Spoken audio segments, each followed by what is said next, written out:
इसमें हमें दिया है निम्नलिखित संख्याओं को अभाज्य गुणनखंडों के रूप में व्यक्त कीजिए। क्वेश्चन नंबर 1 में हमें कुछ संख्याएं दी गई हैं। इन संख्याओं को हमें अभाज्य गुणनखंडों के रूप में लिखना है। तो सबसे पहले में हमें संख्या दी है 140। यहां पर मैं लिखूंगा 140, इसके गुणनखंड कर दूंगा। सबसे पहले 2 से करेंगे।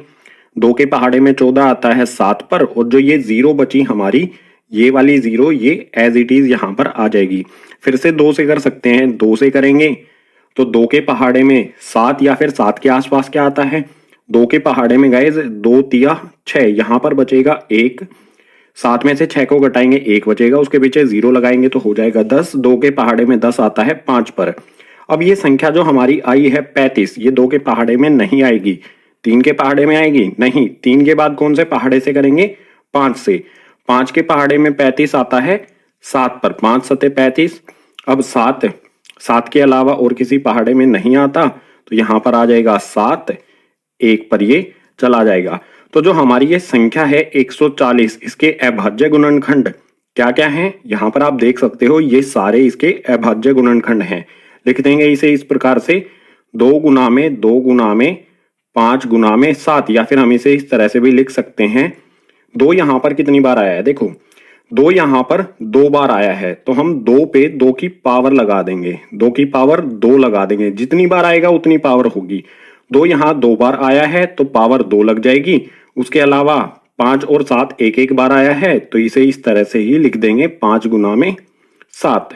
ये हमने लिख दिया 140 के अभाज्य गुणनखंडों के रूप में। बिल्कुल इसी प्रकार से सेकंड वाले में दिया है 156। 156 के गुणनखंड करने के लिए यहां पर मैं लिखता हूं 1 5 6, इसके गुणनखंड करूंगा। सबसे पहले 2 से करते हैं। 2 के पहाड़े में 15 तो नहीं आता, लेकिन 7 पर आता है 14। 2 सते 14, यहां पर बचेगा 1। 1 के पीछे 6 लगा देंगे, हो जाएगा 16। 2 के पहाड़े में 16 आता है 8 पर। इसके बाद फिर से इसे मैं 2 से करूंगा।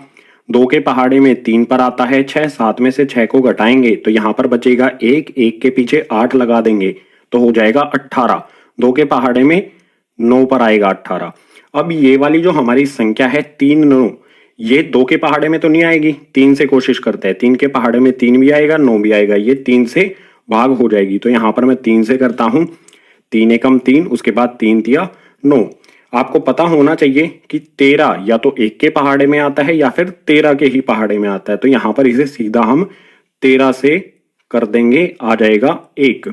यानी जो हमारी ये संख्या है 1 5 6 156, इसके गुणनखंड जब हम करेंगे तो यहां पर हमें ये वाली संख्याएं मिलेंगी। 2 गुना में 2 गुना में 3 गुना में 13, और इसे हम इस प्रकार से भी लिख सकते हैं 2 की पावर 2 गुना में 3 गुना में 13। अगर आप इनमें से एक भी लिख के आते हैं, ऊपर वाला भी लिख के आते हैं, तो आपका आंसर बिल्कुल सही होगा। इसी प्रकार से थर्ड वाली संख्या पर आ जाते हैं। यहां पर हमें दिया है 3825। इसके गुणनखंड करने के लिए यहां पर मैं लिखता हूं 3825। ध्यान से देखो, आखिरी में 5 है, तो क्या ये 2 से भाग हो जाएगा? नहीं होगा। 2 से नहीं करेंगे हम, इसे करेंगे 3 से। कोशिश करते हैं 3 से करने की, क्या 3 से होगा? बिल्कुल हो जाएगा गाइज। यहां पर मैं लिखता हूं 3। 3 के पहाड़े में 3 आता है 1 पर, उसके बाद यहां पर है 8। 3 के पहाड़े में 8 से कम आता है 6। 3 दूनी 6, 8 में से 6 को घटाएंगे तो बचेगा यहां पर 2। 2 के पीछे 2 लगाएंगे तो हो जाएगा 22। 3 के पहाड़े में 7 पर आता है 21।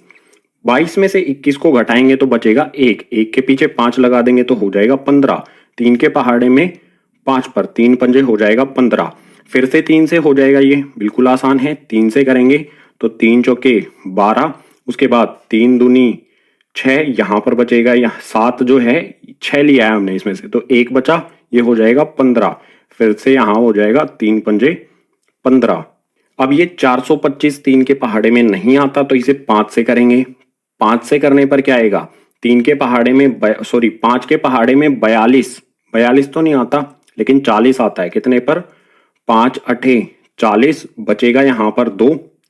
42 में से 40 को घटाएंगे 2 बचेगा। 2 के पीछे 5 लगा देंगे तो हो जाएगा 25। 5 के पहाड़े में 25 आता है 5 पर, 5 5 25। फिर यहां पर आ जाएगा 85, इसको भी हम करेंगे 5 से। 5 एकम 5, 8 में से 5 को घटाएंगे तो बचेगा 3। 3 के पीछे 5 लगा देंगे तो हो जाएगा 35। 5 के पहाड़े में 35 आता है 7 पर। हमारी संख्या मिली है हमें 17। 17 या तो 1 के पहाड़े में आएगा या फिर 17 के पहाड़े में आएगा, यानी यहां पर 17 को हम 17 से ही करेंगे तो आ जाएगा 1। जो हमारी ये संख्या है 3825, इसके जब हम गुणनखंड करेंगे तो हमें प्राप्त होगा 3 गुना में 3 गुना में 5 गुना में 5 गुना में 17। या फिर हम इसे इस प्रकार से भी लिख सकते हैं, 3 यहां पर 2 बार आया है, 3 2 बार आया है और 5 2 बार आया है, तो 3 पे मैं लगा दूंगा पावर 2, गुना में 5 पे भी लगा दूंगा पावर 2 और गुना में आ जाएगा 17। दोनों में से किसी भी एक तरह से हमें इसे लिखना होगा। सो थर्ड पार्ट यहां पर हो गया कंप्लीट। क्वेश्चन नंबर 1 के और 2 पार्ट हैं, उनको देखते हैं गाइज नेक्स्ट पेज पर। अब क्वेश्चन नंबर 1 का 4th पार्ट, इसमें हमें संख्या दी है 5005। इसके गुणनखंड करते हैं। यहां पर मैंने लिख लिया इसे 5005। देखो इससे खुद से ट्राई करो इसको करने का। क्या ये 2 से भाग हो जाएगा? नहीं होगा। 3 से कोशिश करो, नहीं होगा। ये होगा गाइज 5 से। सबसे पहले 5 से करेंगे तो 5 एकम 5, उसके बाद 2 0 आती हैं। ये दोनों 0 ऐसा की ऐसी यहां पर आ जाएंगी, ये आ गई दोनों 0।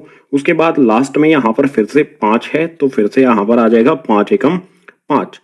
अब जो हमारी ये संख्या आई है 1001, ये 5 के पहाड़े में नहीं आती, तो इससे आगे हम करेंगे इसे 7 से। 7 से करता हूं, यहां पर लिखा मैंने 7। 7 के पहाड़े में 7 एकम 7, 10 में से हमने इस 10 को लिया, ठीक है। 10 में से 7 को घटाएंगे बचेगा 3, 3 के पीछे ये वाली 0 लगा देंगे, हो जाएगा 30। 7 के पहाड़े में 28 आता है, 7 चौके 28, 30 था, 28 घटाएंगे 30 में से तो बचेगा 2, 2 के पीछे 1 लगाएंगे तो हो जाएगा 21। 7 के पहाड़े में 21 आता है 3 पर। हमें संख्या मिली 143। ये 7 से भाग नहीं होगी, तो इसके बाद 7 के बाद हम किससे करते हैं? 11 से। यहां पर मैंने लिखा 11, 11 एकम 11। 14 में से 11 को घटाएंगे तो बचेगा 3 और उसके पीछे ये 3 लगा देंगे तो हो जाएगा 33। 11 के पहाड़े में 33 आता है 3 पर। अब हमें संख्या मिल गई है 13। 13 को हम करेंगे 13 से। 13 के पहाड़े में 13 आता है 1 पर। ये हमारे गुणनखंड आ गए हैं, अभाज्य गुणनखंड। यानी जो हमारी ये संख्या है 5005, जब हम इसके अभाज्य गुणनखंड करेंगे तो हमें प्राप्त होगा 5 गुना में 7 गुना में 11 गुना में 13। ये हो जाएंगे इसके अभाज्य गुणनखंड। आखिरी वाली संख्या पर आते हैं, क्वेश्चन नंबर 1 की 5वीं संख्या पर, जो दी है 7429। इसको यहां पर मैं लिख लेता हूं 7429। इस संख्या के गुणनखंड करेंगे।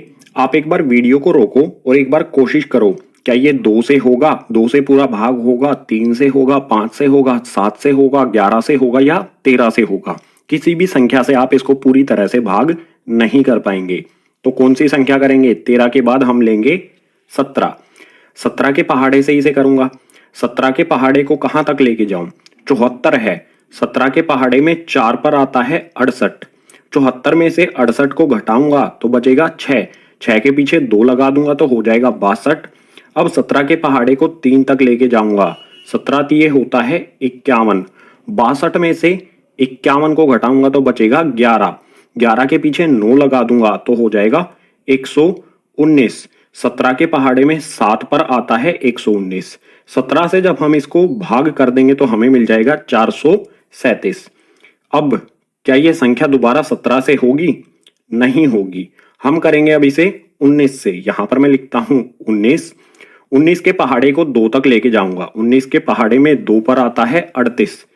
इस 43 में से 38 को घटाऊंगा तो बचेगा 5। 5 के पीछे 7 लगा दूंगा, हो जाएगा 57। 19 के पहाड़े में 57 कब आता है? 3 पर। हमें मिल जाएगी संख्या 23 जब हम 437 को 19 से भाग कर देंगे। अब 23 खुद से हमारी एक अभाज्य संख्या है तो इसको हम 23 से ही करेंगे। 23 को 23 से भाग करेंगे तो आ जाएगा 1। यानी हमारी जो ये संख्या है 7429, इसके जो अभाज्य गुणनखंड हैं वो क्या हो जाएंगे? 17, 19 और 23। इनको इस प्रकार से लिख देंगे 17 गुना में 19 गुना में 23। बिल्कुल आसान हमारा पहले वाला क्वेश्चन हो गया कंप्लीट। हमें बिल्कुल आसान इस तरह से अभाज्य गुणनखंडों के रूप में हमारी संख्याओं को लिखना है। अब क्वेश्चन नंबर 2 को देखते हैं नेक्स्ट पेज पर। अब क्वेश्चन नंबर 2 में हमें दिया है पूर्णांकों के निम्नलिखित युग्मों के एचसीएफ और एलसीएम ज्ञात कीजिए तथा इसकी जांच कीजिए कि दो संख्याओं का गुणनफल बराबर एचसीएफ गुणा एलसीएम है। हमें इस प्रकार से दो संख्याएं दी गई हैं, इन दोनों संख्याओं का हमें एचसीएफ और एलसीएम ज्ञात करना है, निकालना है और ये भी जांच करनी है कि दोनों संख्याओं का गुणनफल यानी कि इन दोनों संख्याओं को जब एक दूसरे से गुना किया जाएगा तो ये बराबर होगा एचसीएफ गुना में एलसीएम के। क्वेश्चन नंबर 2 के कुल 3 भाग हैं। इसमें पहले भाग में हमें दिया है दो संख्याएं 26 और 91। इनका हल प्रारंभ होता है यहां से। सबसे पहले एचसीएफ और एलसीएम निकालेंगे। दोनों संख्याओं को लिख लेंगे इस प्रकार से 26 और 91। सबसे पहले क्या करना होगा एचसीएफ और एलसीएम निकालने के लिए? गुणनखंड करने होंगे इन दोनों संख्याओं के। 26 का गुणनखंड करेंगे इस प्रकार से आप कर सकते हो। 2 से करेंगे तो ये जाएगा 13 पर, उसके बाद 13 से करेंगे तो आ जाएगा 1। 26 के गुणनखंड हो जाएंगे 2 और 13। बिल्कुल इसी प्रकार से हमारी दूसरी संख्या 91 है, इसके भी गुणनखंड करेंगे। 7 से करेंगे, 7 एकम 7, बचेगा यहाँ पर 2। 2 के पीछे 1 लगाएंगे तो हो जाएगा 21। 7 के पहाड़े में 21 आता है 3 पर। फिर यहाँ 13 से करेंगे तो आ जाएगा 1। जो हमारी दूसरी संख्या 91 है इसके गुणनखंड हो जाएंगे हमारे 7 और 13। अब बात आती है एचसीएफ क्या होगा। हमारी जो ये दोनों संख्याएं हैं इनका एचसीएफ क्या होगा, यहाँ पर लिख लेंगे एचसीएफ ब्रैकेट के अंदर हमारी दोनों संख्याएं लिख लेंगे 26 और 91। इनका एचसीएफ क्या होगा गाइस? देखो बिल्कुल आसान बात है। यहाँ पर जो संख्या दोनों में आती है, 2 ऊपर आता है नीचे नहीं आता है तो 2 को हटा देंगे। 7 नीचे आता है ऊपर नहीं आता है तो 7 को भी हटा देंगे। ऐसी संख्या कौन सी है जो इन दोनों में आती है? यहाँ पर देखो 13, यहाँ पर भी 13। 13 इन दोनों में आता है तो 13 ही हो जाएगा ये एचसीएफ इन दोनों संख्याओं का। बात करते हैं एलसीएम इन दोनों संख्याओं का, तो यहाँ पर लिखेंगे 26 और 91, इक्वल्स का साइन लगाएंगे। एलसीएम के लिए हम सबसे पहले देखेंगे छोटी संख्या। यहाँ पर सबसे छोटी संख्या है 2। 2 सबसे ज्यादा कितनी बार आया है? एक ही बार आया है तो यहाँ पर मैं लिख लूंगा 2। इसके बाद 2 से बड़ी संख्या कौन सी है? 7। 7 सबसे ज्यादा बार कितनी बार आया है? एक बार, तो यहाँ पर लिख लेंगे गुना में 7। इसके बाद अगली संख्या देखो, 7 से बड़ी संख्या है 13। एक बार यहाँ आई है, एक बार यहाँ आई है। सबसे ज्यादा कहाँ पर है? ऊपर वाले में भी एक बार है, नीचे वाले में भी एक बार है, दोनों में बराबर है तो किसी का भी लिख लो। या तो ऊपर वाले का 13 लिख लेंगे या फिर नीचे वाले का 13 लिख लेंगे, यानी सबसे ज्यादा बार जहां आएगी वो लिखेंगे। अगर बराबर है तो इन दोनों में से किसी एक को लिख लेंगे। तो यहां पर लिख लेता हूं मैं एक बार 13। अब गुना करेंगे, 2 को 7 से गुना करूंगा हो जाएगा 14। 14 को 13 से गुना करूंगा तो यह आ जाएगा 182 और यही हो जाएगा इन दोनों संख्याओं का एलसीएम।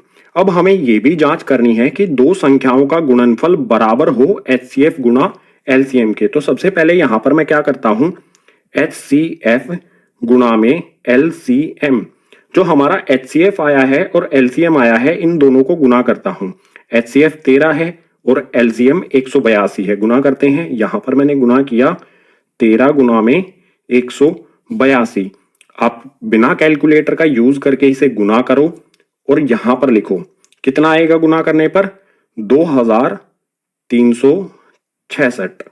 इसके बाद हमारी जो ये दो संख्याएं हैं इनको भी हमें गुना करना है। तो यहां पर मैं लिखता हूं फर्स्ट यानी कि पहली संख्या गुना में सेकंड यानी कि हमारी दूसरी संख्या। इन दोनों को गुना करेंगे। फर्स्ट संख्या क्या है हमारी? 26 और सेकंड है 91।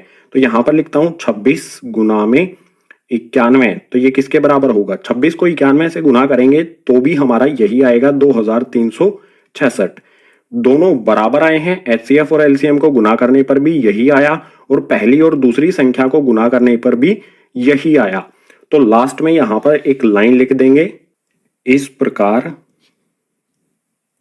हमारी पहली संख्या यानी कि फर्स्ट नंबर गुना में सेकंड वाली संख्या हमारी जो है 91। जब हम इन दोनों को गुना करते हैं तो हमारा 2366 आता है, जो कि बराबर है एचसीएफ गुना में एलसीएम के। HCF और LCM को गुना करने पर भी बिल्कुल हमारा यही आता है। तो हम कह सकते हैं पहली संख्या गुना में दूसरी संख्या बराबर होगा HCF गुना में LCM। अब जो हमारा इसके बाद वाला पार्ट है उसको देखते हैं नेक्स्ट पेज पर, सेकंड वाले पार्ट को। सेकंड वाले पार्ट में हमें दो संख्याएं दी हैं 510 और 92। इनका HCF और LCM निकालते हैं तो हल प्रारंभ होता है यहां से। दोनों संख्याओं को लिख लेंगे। हमारी पहली संख्या 510, इसके गुणनखंड इसके सामने लिखेंगे, और जो हमारी दूसरी संख्या 92 है इसके गुणनखंड इसके सामने। यहां पर मैं लिखता हूं 510। इसके गुणनखंड करना बिल्कुल आसान है, आप खुद भी कर सकते हो। मैं 2 से करूंगा। यहाँ पर आएगा 2 दूनी 4, उसके बाद 2 पंजे 10, उसके बाद फिर से 2 पंजे 10। फिर यहां पर मैं इसको 3 से करूंगा। 3 से करने पर यहां आएगा 3 अठे 24, उसके बाद 1 बचेगा, 1 के पीछे 5 लगाएंगे तो हो जाएगा 15। 3 पंजे हो जाएगा 15। अब मैं करूंगा इसे 5 से, यहां पर आ जाएगा 5 एकम 5, बचेगा 3, 3 के पीछे 5 लगाऊंगा तो हो जाएगा 35। अब 5 के पहाड़े में आता है 7 पर, 5 सते 35। 17 खुद हमारी एक अभाज्य संख्या है तो इसको 17 से ही करेंगे, आ जाएगा 1। जो 510 है इसके गुणनखंड हो जाएंगे ये, 510 के सामने लिख देंगे। यहां पर आ जाएगा 2 गुना में 3 गुना में 5 गुना में 17। बिल्कुल इसी प्रकार से हमारी दूसरी संख्या जो 92 है इसके भी गुणनखंड करेंगे। यहां पर मैं लिख देता हूं 92। सबसे पहले 2 से करूंगा। 2 चौके हो जाएगा 8, बचेगा 1, 12 बन जाएगा। 12 2 के पहाड़े में आता है 6 पर, फिर 2 से कर लेंगे। 2 दूनी 4, 2 तिया 6, इसके बाद ये जाएगा 23 पर, क्योंकि 23 अपने आप में ही एक अभाज्य संख्या है। 23 के पहाड़े में 23 आता है 1 पर। जो हमारा 92 है इसके अभाज्य गुणनखंड हो जाएंगे 2 गुना में 2 गुना में 23। अब बात करते हैं इन दोनों संख्याओं के HCF और LCM की। तो यहां पर मैं लिख लेता हूं HCF, ब्रैकेट में लिख देता हूं दोनों संख्याएं हमारी 510 और 92। HCF क्या होगा, देखो इनमें कॉमन क्या है, उभयनिष्ठ क्या है। 17 ऊपर है नीचे नहीं है, 23 नीचे है ऊपर नहीं है, ऊपर 5 है नीचे नहीं है, 3 ऊपर है नीचे नहीं है। ऐसी कौन सी संख्या है जो ऊपर भी आती है और नीचे भी आती है। तो देखो 2 यहां पर भी आता है, 2 यहां पर भी आता है। उभयनिष्ठ क्या है, गोला लगा दो इस पे, ये उभयनिष्ठ है। दोनों में एक बार 2 आया है तो 2 ही इसका हो जाएगा HCF। ठीक है, जो हमने ये गोला लगाया है इसे हटा देता हूं, HCF हमने ज्ञात कर लिया है। बात करते हैं LCM की। इसी तरह से लिखेंगे LCM, पहली हमारी संख्या 510 और दूसरी संख्या 92 बराबर में। LCM क्या होगा, सबसे छोटी संख्या है हमारी 2, ऊपर 2 एक बार आता है, नीचे 2 बार आता है। तो हम किसको रखेंगे, जहां पर ज्यादा बार आता है। 2 बार यहां आया है ये, ठीक है, तो ये रखेंगे हम LCM वाले में। यहां पर लिखूंगा मैं 2 गुना में 2, जिसमें ज्यादा बार आएगा ना वो रखना है। 2 से बड़ी संख्या कौन सी है, 3। यहां पर एक बार आया है और कहीं पर भी 3 नहीं आया है तो एक बार ही आ जाएगा, यहां आ जाएगा गुना में 3। इससे बड़ी संख्या कौन सी है हमारी, यहां पर है 5, नीचे नहीं है, सिर्फ एक बार यहीं पर दिखाई देता है तो यहां पर आ जाएगा गुना में 5। इससे बड़ी संख्या कौन सी है हमारी, 17 एक बार आया है और 23 एक बार आया है। इन दोनों को लिख लेंगे, गुना में यहां आ जाएगा 17, गुना में आ जाएगा 23। इनको गुना करेंगे, गुना करने पर क्या आएगा, यहां पर आ जाएगा गाइस 23,460। ये आ जाएगा LCM इन दोनों संख्याओं 510 और 92 का। अब जांच करनी है हमें, अगर HCF गुना में LCM करूंगा तो क्या आएगा। HCF हमारा कितना है 2 और LCM है 23,460। इन दोनों को गुना करते हैं। यहां पर मैं लिखता हूं 2 गुना में 23,460 बराबर क्या होगा, 2 से गुना करने पर ये हो जाएगा 46,920।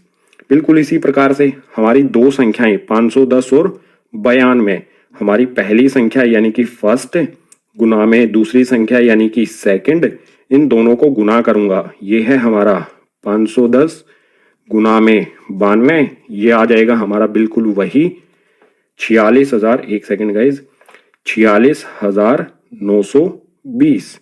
HCF और LCM को गुना करने पर भी यही आएगा, पहली और दूसरी संख्या को गुना करने पर भी यही आएगा। तो यहां पर मैं लिख दूंगा इस प्रकार हमारी फर्स्ट वाली संख्या गुना में सेकंड वाली संख्या बराबर होगा HCF गुना LCM के। यही हो जाएगा हमारा उत्तर। HCF आया 2, LCM आया 23,460। उसके बाद हमने यहां पर ये जांच कर ली। अब क्वेश्चन नंबर 2 के नेक्स्ट पार्ट यानी कि तीसरे भाग को देखते हैं आगे वाले पेज पर। तीसरे भाग में हमें दो संख्याएं दी हैं 336 और 54। यहाँ पर मैंने लिख ली है, इनका हल यहाँ से शुरू हो गया है। तो इन दोनों के हमें गुणनखंड करने हैं। यहाँ पर पहले करता हूं मैं 3 3 6 यानी कि 336 के। जल्दी से कर लेता हूं, आपको गुणनखंड करने आते ही हैं, ठीक है। तो 2 से करूंगा, 2 एकम 2, उसके बाद 2 छक्के 12, उसके बाद 2 अठे 16। यहाँ पर फिर से 2 से करूंगा, 2 अठे 16, 2 चौके 8। फिर से 2 से करूंगा, 2 चौके 8, 2 दूनी 4। फिर से 2 से करूंगा, 2 दूनी 4, 2 एकम 2। अब 3 से करूंगा तो आ जाएगा 7, 7 से करूंगा तो आ जाएगा 1। जो हमारी ये 336 है इसके गुणनखंड हो गई ये। 2 यहाँ पर कितनी बार आता है देखो ध्यान से काउंट कर लो, 1 2 3 4। 2 यहाँ पर 4 बार आता है, तो यहाँ पर मैं लिख लूंगा 2 गुना में 2 गुना में 2 गुना में 2। इसके बाद क्या आता है 3 और 7 एक एक बार आता है, तो यहाँ पर लिख दूंगा गुना में 3 गुना में 7। बिल्कुल इसी प्रकार से जो हमारी ये वाली संख्या है 54, इसके भी गुणनखंड करूंगा। ये लिखा 54, इसके गुणनखंड करेंगे। 2 से करता हूं, 2 से करने पर आ जाएगा 27। 2 के पहाड़े में 27 नहीं आता, लेकिन 3 के में आता है। 3 से 27 को करूंगा तो 3 नी में 27। फिर से 3 से करूंगा तो 3 तिया 9। फिर से 3 से करूंगा तो 3 एकम 3। जो 54 है इसके गुणनखंड करने पर हमें मिला क्या 2 गुना में 3 गुना में 3 गुना में 3। अब बात करते हैं HCF। जो हमारा HCF है इन दोनों संख्याओं 3 3 6 और 54, इनका क्या होगा HCF यानी कि उभयनिष्ठ क्या आता है। देखो यहाँ पर उभयनिष्ठ क्या है, एक एक बार दोनों में 2 आया है, इसके बाद और भी कुछ आया है। 3 इसमें भी आता है, इसमें भी आता है, तो 3 को भी उभयनिष्ठ ले लेते हैं। ये हमारा 3 भी उभयनिष्ठ आ गया। और भी कुछ उभयनिष्ठ है नहीं, और कुछ कॉमन नहीं है, एक जैसा नहीं है। ऊपर और नीचे में 2 और 3 है, तो यहां पर मैं करता हूं 2 गुना में 3। 2 और 3 है ना, सिर्फ 2 और 3 गुना करेंगे, 2 गुना में 3 हो जाएगा 6। ये हो गया HCF इन दोनों संख्याओं का। आगे आते हैं LCM पर। LCM इन दोनों संख्याओं 336 और 54 का क्या होगा, बराबर का निशान लगाएंगे। जो हमने ये गोले लगाए हैं इनको हटा देता हूं, मिटो देता हूं। और इसके अलावा जो हमने यहाँ पर ये गुणनखंड किए हैं इनको भी रब कर देता हूं। अब इनकी ज़रूरत नहीं है, हमें ये करके दिखाने की भी ज़रूरत नहीं होती। अगर आप इस तरह से लिख सकते हैं तो उसकी ज़रूरत हमें नहीं है। LCM पर आते हैं। LCM में सबसे छोटी संख्या देखो, सबसे पहले इनमें क्या है 2 है। यहाँ पर 2 4 बार आया है, यहाँ पर 1 बार आया है, तो हमें क्या देखना है जो ज़्यादा बार आया है। यहाँ पर 4 बार आया है तो हमें 4 बार वाले को उठा के सीधा यहां रख देंगे। तो मैं लिख देता हूं 2 गुना में 2 गुना में 2 गुना में 2। 2 से बड़ी संख्या कौन सी है 3। 3 यहां पर 1 बार आया है और नीचे 3 बार आया है। हमें क्या करना है, जिसमें ज्यादा बार आया है उस पूरे को ही उठा लेना है। तो इस वाले पार्ट को 3 गुना में 3 गुना में 3, इस पूरे को उठा लेना है, यहां मल्टीप्लाई कर देना है, गुना कर देना है। तो गुना में 3 गुना में 3 और गुना में 3। 3 से बड़ी संख्या देखो कौन सी है, 3 से बड़ी संख्या 7 है। यहीं पर आया है सिर्फ 1 बार, तो इसे गुना कर देंगे 7। अब इनको गुना करो, 2 गुना 2 गुना 2 गुना 2, मतलब यानी कि इन सभी को गुना कर लो, कैलकुलेटर के बिना कर लेना, ठीक है। गुना करने पर जो भी हमारा उत्तर होगा वही हो जाएगा LCM। खुद से गुना करो, क्या उत्तर आएगा आपका, क्या 3024 आया। अगर सही यही आया तो LCM हो जाएगा हमारा ये 3024। अब इसकी जांच भी कर लेते हैं कि HCF गुना में LCM बराबर होता है किसके, ये किसके बराबर आएगा। HCF हमारा 6 आया है और LCM हमारा 3024 आया है, तो 6 गुना में 3024 ये किसके बराबर होगा, ये हो जाएगा 18,144। जब 6 और 3024 को गुना करेंगे ये आएगा। और हमारी जो फर्स्ट वाली संख्या है, पहली संख्या गुना में सेकंड यानी कि दूसरी संख्या, पहली संख्या हमारी क्या है 336 और दूसरी संख्या 54। यहां पर लिखता हूं 336 गुना में 54, ये किसके बराबर होगा? इसका भी हमारा बिल्कुल यही उत्तर आएगा जब हम इन दोनों को गुना करेंगे। तो यहां पर फिर से आ जाएगा 18,144।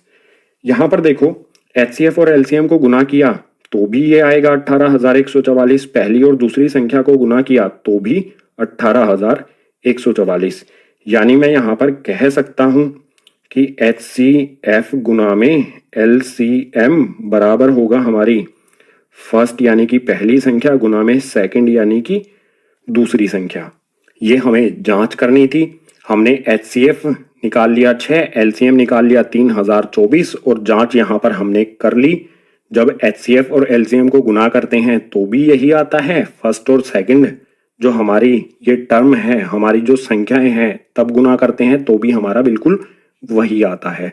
सो गाइस, क्वेश्चन नंबर 2 इसी के साथ हो गया कंप्लीट। अब क्वेश्चन नंबर 3 को देखते हैं नेक्स्ट पेज पर। अब क्वेश्चन नंबर 3 में दिया है अभाज्य गुणनखंड विधि द्वारा निम्नलिखित पूर्णांकों के LCM और HCF ज्ञात कीजिए। जो भी हमें यहाँ पर ये संख्याएं दी गई हैं, इनका हमें LCM और HCF निकालना है अभाज्य गुणनखंड विधि का इस्तेमाल करके। सो फर्स्ट पार्ट में यहाँ पर हमें संख्या दी है 12, 15 और 21, 3 संख्याएं हैं। इनका LCM और HCF निकालते हैं। हल शुरू होता है यहां से। तीनों संख्याओं को लिख लेंगे इस तरह से, 12 आ गया, 15 लिख लिया और इसके बाद तीसरी संख्या आ गई हमारी 21। तीनों संख्याओं के हमें अभाज्य गुणनखंड करने हैं।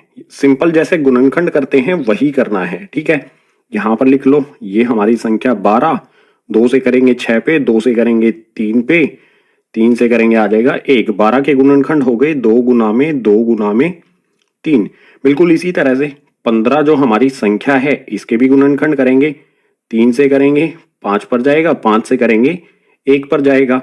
15 के गुणनखंड हो जाएंगे 3 गुना में 5। बिल्कुल इसी प्रकार से जो हमारी ये संख्या है 21, इसके गुणनखंड भी हो जाएंगे 3 गुना में 7। आप इस तरह से करके देख सकते हैं। 21 के गुणनखंड हो गए 3 से 7 पर, उसके बाद 7 से 1 पर।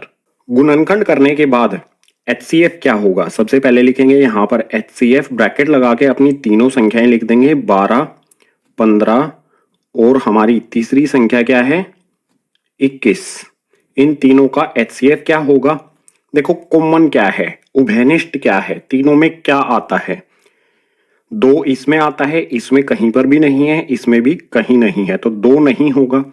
इसके बाद 3 देखो, 3 इसमें आता है, इसमें भी आता है और इसमें भी आता है, 3 उभयनिष्ठ है। 3 के अलावा 5 देखो, 5 इसमें है, ऊपर वाले में नहीं है, 7 इसमें है, इन ऊपर वाले दोनों में नहीं है। तो उभयनिष्ठ क्या है उसको गोला कर लो। ये हमारी संख्याएं जो है ये उभयनिष्ठ हैं। कौन कौन सी? सभी में 3 3 3 एक एक बार आता है। तो HCF भी इन संख्याओं का हो जाएगा 3। जो उभयनिष्ठ होगा वही HCF होगा। बिल्कुल इसी प्रकार से LCM निकालेंगे। यहां पर मैं लिखता हूं LCM, तीनों संख्याएं लिख लेंगे 12, 15 और हमारी तीसरी वाली संख्या 21। इसका LCM क्या होगा? मैंने आपको बताया था LCM निकालते समय हमें ज्यादा बार क्या आया है ये देखना होता है। सबसे पहले छोटी संख्या होती है हमारी 2। 2 सबसे ज्यादा बार किस में आया है? इसमें आया है 2 बार। तो इस पूरे को उठा लो, 2 गुना में 2, इसको उठा के सीधा हम यहां पर लिख देंगे। लिख देता हूं 2 गुना में 2। बिल्कुल इसी तरह से 3 पे आएंगे। 3 एक बार इसमें आया, एक बार इसमें आया, एक बार इसमें आया, सब में एक एक बार आता है। तो किसी एक का उठा लेंगे, या तो हम ये वाला उठा लेंगे या ये वाला, किसी भी एक में से, क्योंकि सब में बराबर बराबर एक बार ही आता है। तो यहां पर लिख देता हूं गुना में 3। बिल्कुल इसी तरह से 5 एक बार आया है और 7 भी एक बार आया है। तो एक बार यहां पर आ जाएगा 5 गुना में और एक बार आ जाएगा 7। गुना कर लेंगे इन सभी को। बिल्कुल आसान है गुना करना। 2 को 2 से गुना करेंगे 4, 4 को 3 से गुना करेंगे 12, 12 को 5 से गुना करेंगे 60, 60 को 7 से गुना करेंगे तो ये हो जाएगा 420। यही हो जाएगा हमारा LCM। HCF हमने निकाला 3 और LCM हमने निकाला 420। अब क्वेश्चन नंबर 3 यानी कि प्रश्न संख्या 3 के दूसरे भाग को देखते हैं, दूसरे वाले पार्ट को देखते हैं नेक्स्ट पेज पर। दूसरे भाग में हमें तीन संख्याएं दी गई हैं 17, 23 और 29। इनको इस प्रकार से लिखेंगे, यह आ गया हमारा 17, यह आ गया हमारा यहां पर 23 और इसके बाद आ जाएगा हमारा 29। इस दो को मिटो के मैं अच्छी तरह से लिख देता हूं। ये मैंने दो को हटाया, ये लिख दिया दो, अच्छी तरह से लिख दिया। 17, 23 और 29 के गुणनखंड क्या होंगे करके देख लो, आप खुद से पता चलेगा आपको। 17 के गुणनखंड करूंगा, 17 ना तो 2 के पहाड़े में आएगा, ना 3 के पहाड़े में आएगा, ना 5 के में आएगा, ना 7 के में आएगा, ना 11 के में आएगा, ना 13 के में आएगा। 17 सिर्फ 17 के पहाड़े में आता है। तो 17 से 17 को करेंगे 1 पर, यानी 17 का गुणनखंड 17 होगा, 23 का गुणनखंड 23 होगा और 29 भी किसी के पहाड़े में नहीं आएगा, सिर्फ 29 के पहाड़े में ही आएगा। तो इसका हो जाएगा गुणनखंड 29। बात करते हैं इन तीनों संख्याओं के, ये हमने गुणनखंड कर लिए। इन तीनों संख्याओं का HCF क्या होगा, ये लिखता हूं मैं HCF। तीनों संख्याएं लिख लेता हूं, 17, 23 और हमारी तीसरी वाली संख्या 29। इसका HCF क्या होगा? कुछ भी उभयनिष्ठ यानी कि कॉमन नहीं है। यहां पर 17 है, यहां पर 23, यहां पर 29, कुछ भी कॉमन नहीं है। कुछ भी ऐसी चीज नहीं है जो इसमें भी आती हो, इसमें भी आती हो और इसमें भी आती हो। तो इस कंडीशन में, इस स्थिति में HCF होगा हमारा 1। ठीक है, LCM पर आ जाते हैं। ये लिखा मैंने LCM। LCM 17, 23 और हमारी तीसरी वाली संख्या 29 का क्या होगा? LCM में मैंने क्या कहा था, हमें हमेशा छोटी संख्या से शुरू करना है। सबसे छोटी संख्या है 17, यहीं पर आता है एक बार, तो यहां लिख लूंगा मैं 17, गुना में इससे बड़ी वाली संख्या यहां पर है 23, ये भी एक बार यहीं पर आती है, तो इसको लिख देंगे गुना में 23। इसके बाद गुना में 29, क्योंकि 29 भी यहां एक ही बार आया है, तो यह आ जाएगा हमारा 29। 17, 23 और 29, इन तीनों को गुना करो। गुना करने पर क्या आएगा? 11,339, 11,339। ये हो गया HCF, सॉरी LCM, ये हो गया LCM और HCF हमारा आ गया 1। अब क्वेश्चन नंबर 3 के लास्ट यानी कि थर्ड पार्ट को देखते हैं नेक्स्ट पेज पर। प्रश्न संख्या 3 के तीसरे पार्ट में हमें तीन संख्याएं दी हैं 8, 9 और 25। इन तीनों का LCM और HCF दोनों निकालते हैं। फटाफट से इनके करते हैं हम गुणनखंड। 8 का गुणनखंड क्या होगा? यहां पर मैं लिखता हूं 8, इसके गुणनखंड करता हूं 2 से 4 पर, फिर से 2 से करूंगा 2 पर, फिर से 2 से करूंगा तो आ जाएगा 1। 8 के गुणनखंड हो गए 2 गुना में 2 गुना में 2। बिल्कुल इसी तरह से 9 लिखता हूं, 9 के गुणनखंड क्या होंगे? ये लिखा मैंने 9। आसान है ना गुणनखंड करना, 3 से करेंगे 3 पर, फिर से 3 से करेंगे 1 पर। 9 के गुणनखंड हो जाएंगे 3 गुना में 3। बिल्कुल इसी तरह से आप 25 के गुणनखंड खुद से कर सकते हो। यहां पर लिखेंगे 25, 5 से करूंगा 5 पर, फिर से 5 से करूंगा 1 पर। 25 के गुणनखंड हो जाएंगे 5 गुना में 5। बात करते हैं HCF की। HCF क्या होगा? वीडियो को रोक के नीचे कमेंट करके बताओ। HCF यहां पर मैं लिखता हूं 8, दूसरी संख्या 9 और तीसरी संख्या हमारी 25। इन तीनों का HCF क्या होगा? बताओ गाइज, कमेंट कर दो। यहां पर कुछ भी कॉमन नहीं है, कुछ भी उभयनिष्ठ नहीं है। 2 इसमें आता है, इन दोनों में नहीं आता। 3 इसमें आता है, ऊपर वाले और नीचे वाले में नहीं आता। 5 इसमें आता है, ऊपर वाले दोनों में नहीं आता। यानी कुछ भी ऐसा नहीं है जो इन तीनों में आए। तो इस कंडीशन में HCF होता है 1। आते हैं LCM पर। यहां पर लिखा मैंने LCM, सीधा 8, 9 और हमारी तीसरी वाली संख्या 25। इनका LCM कितना होगा? आसान है ना बिल्कुल। सबसे ज्यादा बार 2 यहां पर आता है, तो इस पूरे को उठा लेंगे। सबसे ज्यादा 3 यहां पर आता है, तो इस भी पूरे को उठा लेंगे। और सबसे ज्यादा 5 यहां पर आता है, इसको भी उठा लेंगे। इससे पहले इसको हटा देता हूं मैं। LCM कितना होगा हमारा? यहां पर लिखूंगा मैं 2 गुना में 2 गुना में 2। 3 बार तो 2 आया है, सबसे ज्यादा बार यहां पर। इसके बाद गुना में आ जाएगा 3 गुना में 3 और गुना में 5 गुना में 5। आसान तरीका बताऊं आपको, देखो 2 को 5 से गुना करेंगे 10, फिर से 2 से 5 को गुना करेंगे 10, 10 को 10 से गुना करेंगे 100 हो जाएगा। ठीक है, मतलब हमने 2 को 2 से गुना किया 4, 4 पंजे हो गया 20, 20 को 5 से गुना कर दिया 100। आगे वाली दो संख्याएं और पीछे वाली दो संख्याएं, इनको गुना करने पर हमारा 100 आ गया। बची हुई ये तीन संख्याएं हैं, इनको गुना कर लो। 2 को 3 से गुना करूंगा 6, 6 को 3 से गुना करूंगा 18, 18 इनको और इनको गुना करने पर 100 आया था। 18 और 100 को गुना करूंगा तो यहां आ जाएगा 1800 यानी कि 1800। ये एलसीएम हो जाएगा हमारे इन तीनों संख्याओं का। एलसीएम 1800 और एचसीएफ आ जाएगा 1।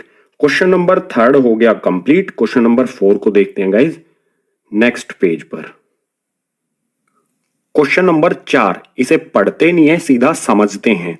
यहां पर हमें एचसीएफ दिया गया है 306 और 657 का। एचसीएफ कितना है इन दोनों संख्याओं का? 9। ये हमें दिया है। हमें क्या करना है? एलसीएम ज्ञात करना है इन्हीं दोनों संख्याओं का। इन्हीं दोनों संख्याओं का एलसीएम क्या होगा ये हमें बताना है। तो तरीका क्या होगा? फॉर्मूला मैंने आपको बताया था भाग 1 परिचय में, तो जरूर देख लेना अगर आपने भाग 1 परिचय को नहीं देखा है। लिंक आपको नीचे डिस्क्रिप्शन बॉक्स में मिल जाएगा। फॉर्मूला क्या था गाइज? फॉर्मूला अप्लाई करेंगे यहां पर एलसीएम गुना में एचसीएफ बराबर में फर्स्ट यानी कि हमारी पहली वाली संख्या गुना में सेकंड यानी कि हमारी दूसरी वाली संख्या।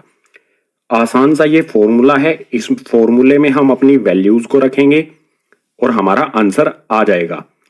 एलसीएम हमें ज्ञात करना है, तो यहां एलसीएम ऐसा का ऐसा गुना में एचसीएफ। एचसीएफ हमें कितना दिया गया है? देखो इन दोनों संख्याओं का एचसीएफ हमें यहां पर दिया गया है 9। तो इस एचसीएफ की जगह पर मैं लिख दूंगा 9, बराबर का निशान लगाऊंगा। हमारी फर्स्ट यानी कि पहली संख्या कितनी है? 306।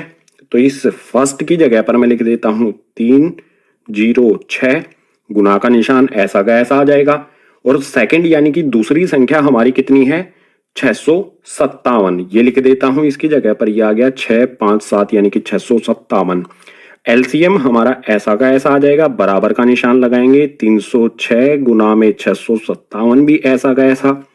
एलसीएम के साथ यहां पर गुना में क्या है? 9। इसको दूसरी तरफ लेके जाएंगे तो ये हो जाएगा यहां पर भाग में, यानी कि नीचे आ जाएगा 9। ठीक है, आसान सा है कॉन्सेप्ट। गुना में इधर कुछ है, दूसरी तरफ भेजेंगे तो भाग में हो जाएगा। 9 से यहां पर 306 को काटेंगे। 9 से 306 को काटूंगा, 9 तिया 27, 30 में से 27 को घटाएंगे बचेगा 3, 3 के पीछे 6 लगाएंगे तो बन जाएगा 36। 9 के पहाड़े में 36 कब आता है? 4 पर। 9 चौके 36, यानी हमारा एलसीएम क्या आएगा? 34 यहां पर है गुना में 657। 34 को 657 से गुना करने पर हमें प्राप्त हो जाएगा एलसीएम। अब गुना करना बिल्कुल आसान है यार, ये तो 6ठी 7वीं वाला काम है। 6ठी क्लास में भी, बल्कि ये तो सेकंड थर्ड में सिखा देते हैं आई थिंक, मतलब मुझे पता नहीं है। गुना करना है, आसान है। ठीक है, गुना करने पर कितना आएगा? 2 2 3 3 8, यानी कि 22,338। यही हो जाएगा एलसीएम इन दोनों संख्याओं 306 और 657 का। कैसे निकाला हमने? इस फॉर्मूले का इस्तेमाल करके जो मैंने आपको परिचय में बताया था। सो ये आंसर हो गया हमारा एलसीएम। अब क्वेश्चन नंबर 5 को देखते हैं नेक्स्ट पेज पर। क्वेश्चन नंबर 5 इसमें दिया है, जांच कीजिए कि क्या किसी प्राकृत संख्या n के लिए संख्या 6n अंक 0 पर समाप्त हो सकती है। हमें जांच करनी है कि ये जो संख्या हमारी है 6n, n का मतलब यहां पर प्राकृत संख्या है। प्राकृत संख्या मैंने भाग 1 परिचय में बताया था कौन कौन सी होती हैं, 1 से लेके अनंत तक, 1 2 3 4 5, बिल्कुल इसी तरह से अनंत तक। तो ये हमारी एक संख्या है 6n। ये कभी 0 अंक पर समाप्त होगी, 0 अंक पर समाप्त हो सकती है क्या, ये हमें बताना है। तो हल शुरू होता है यहां से। सबसे पहले कोई भी ऐसी संख्या जो 0 अंक पर समाप्त होती है उसके लिए कंडीशन भाग 1 परिचय में ही मैंने आपको बताई थी। क्या होती है? जो संख्या 0 पर समाप्त होती है उसके अभाज्य गुणनखंड 2 गुना 5 के रूप में होते हैं। कोई भी संख्या जिसका अंक जो 0 अंक पर समाप्त होती है, 0 अंक पर समाप्त होती है, उसमें 2 गुना 5 ये गुणनखंड का जोड़ा होना चाहिए। अगर ये गुणनखंड का जोड़ा नहीं है तो वो कभी भी 0 अंक पर समाप्त नहीं होगी। चेक कर लेते हैं इस संख्या में क्या 2 गुना 5 का जोड़ा कहीं पर भी बनता है। अगर बनता है तो ये संख्या हमारी 0 अंक पर समाप्त होगी। अगर नहीं बनेगा ये जोड़ा तो 0 अंक पर समाप्त नहीं होगी। तो यहां पर इस संख्या को लिख लेता हूं मैं 6 की पावर n, इसके गुणनखंड करते हैं। देखो आसान है, 6 के गुणनखंड कर लो। 6 के गुणनखंड क्या करेंगे, 2 से आएगा, 3 पर 2 तिया 6 होता है, बिल्कुल इसी तरह से 3 से करेंगे 1 पर। जो हमारी ये संख्या है 6, इसके गुणनखंड हो जाएंगे 2 गुना में 3। इसके बाद ब्रैकेट लगा के 6 की पावर है ना, 6 की पावर n है तो 2 गुना में 3 ये हो गया 6, इसकी पावर लगा देते हैं यहां पर n। n का कोई भी मान हो, जो हमारा ये 6 है इसके गुणनखंड होंगे 2 गुना में 3। जो भी हमारी ये संख्या है इसके गुणनखंड यही होंगे। क्या इस गुणनखंड में ये जोड़ा आपको कहीं पर भी दिखाई दे रहा है 2 गुना में 5 का? नहीं दिखाई दे रहा। तो इसका मतलब ये है कि 6n जो हमारी ये प्राकृत संख्या है ये कभी भी नहीं लिखेंगे, किसी भी मान n के लिए, किसी भी मान n के लिए 0 पर समाप्त नहीं होगी। ये हमारा उत्तर हो जाएगा। हमें जांच करनी थी, पता लगाना था कि 6n ये संख्या किसी भी 0 अंक पर समाप्त हो सकती है। नहीं हो सकती क्योंकि इसमें 2 गुना 5, इसके गुणनखंडों में 2 गुना 5 का जोड़ा नहीं बनता। किसी में 2 गुना 5 का जोड़ा बनेगा तो वो ही संख्या 0 अंक यानी कि 0 अंक पर समाप्त होगी। सो ये हो जाएगा हमारा इस क्वेश्चन का उत्तर। अब क्वेश्चन नंबर 6 को देखते हैं आगे वाले पेज पर। क्वेश्चन नंबर 6 इसमें दिया है, व्याख्या कीजिए कि 7 गुना 11 गुना 13 जमा 13 और 7 गुना 6 गुना 5 गुना 4 गुना 3 गुना 2 गुना 1 जमा 5 भाज्य संख्याएं क्यों हैं। हमें दो संख्याएं दी गई हैं क्वेश्चन नंबर 6 में, एक ये संख्या है और एक ये संख्या है। हमें बताना है कि ये दोनों संख्याएं भाज्य संख्या क्यों है, कारण भी बताना हमें। तो हल शुरू होता है यहां से। भाज्य संख्याएं क्या होती हैं, भाग एक परिचय में बताया है, जिसका खुद संख्या और एक के अलावा कोई अन्य गुणनखंड होता है, वे सारी संख्याएं भाज्य संख्याएं होती हैं। तो सबसे पहले इस वाली संख्या को देखते हैं, लिख लेता हूं मैं यहां पर इसे। हमारी पहली संख्या है 7 गुना 11 गुना में 13 और जमा में 13। सबसे पहले इसे हल करते हैं, उसके बाद गुणनखंड करेंगे इसके। यहां पर 7 को 11 से गुना करूंगा, 7 को 11 से गुना करने पर आ जाएगा यहाँ पर 77, गुना का 13 हमारा ऐसा का ऐसा और जमा का 13 भी हमारा ऐसा का ऐसा। अब आप यहाँ पर देखो, इस वाले भाग में भी 13 आता है, इस वाली टर्म में 13 आता है और यहाँ पर भी 13 है। तो 13 को हम उभयनिष्ठ यानी कि कॉमन ले सकते हैं। 13 उभयनिष्ठ लेने पर बचेगा क्या, ब्रैकेट लगाता हूं, 13 उभयनिष्ठ लिया है हमने। सो यहाँ पर देखो, इसमें से मैंने ये 13 उभयनिष्ठ ले लिया तो यहाँ पर बचेगा 77, गुना का निशान लगाएंगे, 13 की जगह पर क्या आएगा, 13 मैं उभयनिष्ठ ले चुका हूं, 13 के पहाड़े में 13 आता है 1 पर, जमा का निशान लगाऊंगा। यहां पर ये 13 है, उभयनिष्ठ 13 ले चुका हूं तो यहां पर क्या आएगा, 13 के पहाड़े में 13 आता है 1 पर, ब्रैकेट बंद। हल करो, अब 13 आ जाएगा हमारा ऐसा का ऐसा। 77 को 1 से गुना कर दूंगा तो 77 ही रहेगा और जमा का निशान लगाऊंगा, 1 आ जाएगा, ब्रैकेट बंद। इसके बाद आगे फिर से हल करते हैं। 13 77 जमा में 1, 77 में 1 जोड़ दूंगा तो ये हो जाएगा 78, ब्रैकेट हमारा हल हो गया। ब्रैकेट और 13 के बीच में कोई भी निशान नहीं है तो इट मीन्स ये गुना है। हमारी संख्या इस रूप में आ गई है 13 गुना में 78। अब 78 के गुणनखंड क्या होंगे, देखो गाइज 78 के गुणनखंड कर लेते हैं फटाफट से। 2 से जाएगा ये 39 पर, फिर 3 से करेंगे जाएगा 13 पर, फिर 13 से करेंगे तो आ जाएगा 1 पर। गुणनखंड के रूप में हम अपनी संख्या को लिखेंगे। यहां पर आ जाएगा 13 गुना में 78 को मैं किस प्रकार से लिख सकता हूं, 78 के गुणनखंड के रूप में, जो क्या है 2 गुना में 3 गुना में 13।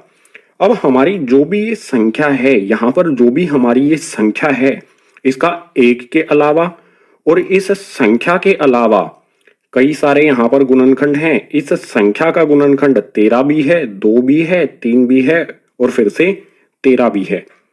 तो ये संख्या क्या होगी? भाज्य या फिर अभाज्य? भाज्य संख्या होगी, क्योंकि कई सारे इसके गुणनखंड हमें दिखाई दे रहे हैं। तो यहां पर हम लिख देंगे, यहां पर मैं लिख दूंगा यह भाज्य संख्या है, क्योंकि इसके 1 के अलावा अन्य गुणनखंड भी हैं। 1 के अलावा कई सारे इसके गुणनखंड हैं, इसीलिए ये वाली हमारी जो संख्या है ये हो जाएगी भाज्य संख्या। बिल्कुल इसी प्रकार से इस वाली संख्या को हल करते हैं। यहां पर इसे हटा देता हूं मैं 78 के गुणनखंड को। यहां पर मैं लिखता हूं 7 गुना में 6 गुना 5 गुना 4 गुना 3 गुना 2 गुना 1 और जमा में 5। ये हमारी एक बड़ी सी संख्या है। वैसे अब इसको हल करने पर यह संख्या छोटी सी हो जाएगी। आप यहाँ पर देखो, जो गुना वाले हमारी टर्म्स हैं, ये एक टर्म है और जमा के निशान के बाद हमारी एक टर्म है। इसमें 5 आता है और यहाँ पर भी 5 है, यानी कि 5 को हम उभयनिष्ठ रख सकते हैं। तो 5 को उभयनिष्ठ में रख लेता हूं। बचेगा क्या? देखो आसान सा है। इसमें से मैंने 5 उभयनिष्ठ ले लिया, तो 5 की जगह पर 5 के पहाड़े में 5 आता है 1 पर, यानी इस 5 की जगह पर हम 1 रख देंगे।